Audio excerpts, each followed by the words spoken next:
continue on a little with the topic of dependent arising, applying it this time to the compassion side of the path. Because until now we've been using it on the wisdom side of the path. That we really see dependent arising so prominently when we're cultivating bodhicitta, because two of the major elements in cultivating bodhicitta are, first of all, recognizing dukkha, or suffering, for what it is, and then recognizing the kindness that we've received from sentient beings.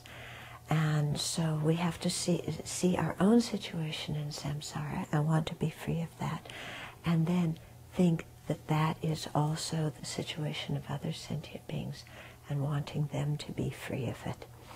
And so in seeing our own stuckness in samsara, there we contemplate the 12 links of dependent arising and begin to see how each link depends on the previous link, and how the origin of each rebirth can be traced back to ignorance. And so really contemplating there, in dependent arising, that there is no external creator. It's one of the big reasons for the Buddha gave that teaching. So there's no external creator of our situation. And instead, it's all rooted in the mind, in the ignorant mind.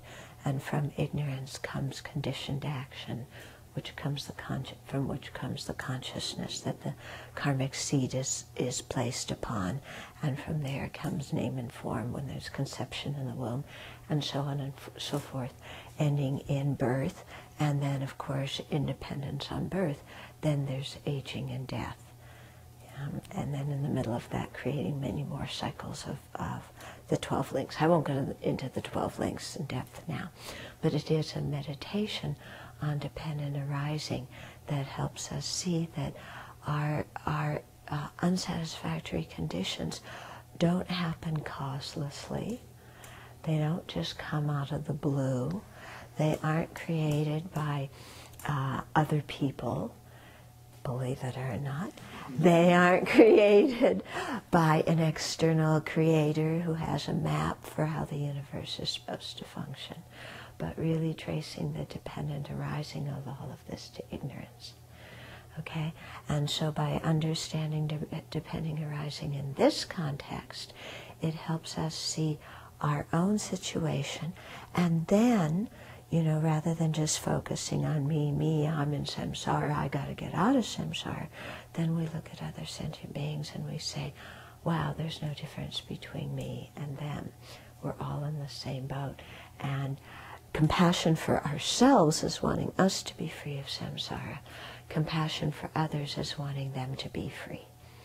Okay, so this is what the real meaning of having compassion for ourselves is all about. It's not, I'm going to sleep late and then have breakfast in bed. That's not compassion for ourselves.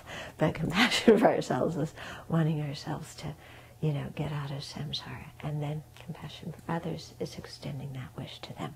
So that's one part of the bodhicitta meditation. Okay, really seeing others dukkha, or suffering, and wanting them to be free. And then tomorrow we'll talk about the other part, which is seeing sentient beings as lovable, and how dependent arising fits in there.